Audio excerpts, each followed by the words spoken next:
কোন নেশাখোর নিজের থেকে মদ খানা, মদের বোতল শুরু করে নাই, তারে কোনো না কোনো দুষ্ট বন্ধু শয়তান তারে এই মদের আড্ডায় নিয়ে গেছে, নারীর ফাঁদে ফেলে দিছে, সস্তা প্রেমের ফাঁদে ফেলে দিছে। এই জন্য বাপ, আমিও আফসোস করতে হবে, আপনিও করতে হবে।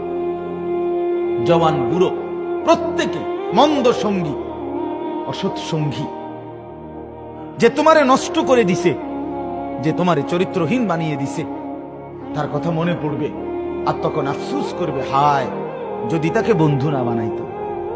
আহা তুই কি করলি আমার, আহা তুই কি করলি।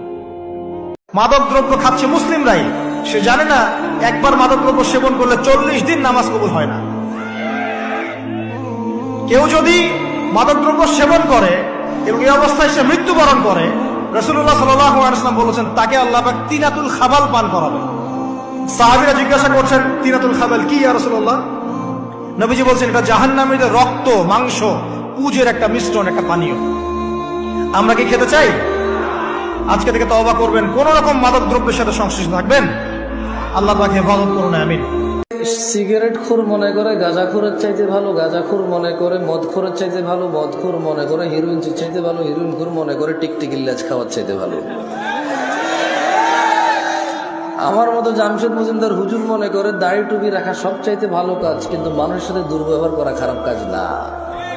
এখানে প্রত্যেকটা রুগী চায় ডাক্তার হিদায়েত, ডাক্তার চায় যে ম্যাজিস্ট্রেট তার পরীক্ষার নকল ধরেছে তার হিদায়েত, হুজুর চায় মাহফিল কমিটির হিদায়েত, কারণ টাকা কম দিছে। মাহফিল কমিটি চায় হুজুরের হিদায়েত, টাকা কন্ট্রাক্ট করা ছাড়া আসতে চাচ্ছে না। কেউ নিজের হিদায়েত চায় না, প্রত্যেক ব্যক্তি অন্যের হিদায়েত নিয়ে এখানে ব্যস্ত। এখানে যারা সিগারেট খান ছাড়তে পারেন না, আমি আপনাদেরকে একটা কথা বলবো, মাথায় এটা বসান। আপনি রমজানে যদি 10টা 11টা 12টা 1টা 2টা সিগারেট না খেয়ে থাকতে পারেন, আপনি আগামী কালকেও চাইলে সকাল 10টা 11টা 12টায় সিগারেট না খেয়ে থাকতে পারবেন। কারণ আপনি যদি না পারার হতো, রমজানও পারতেন না।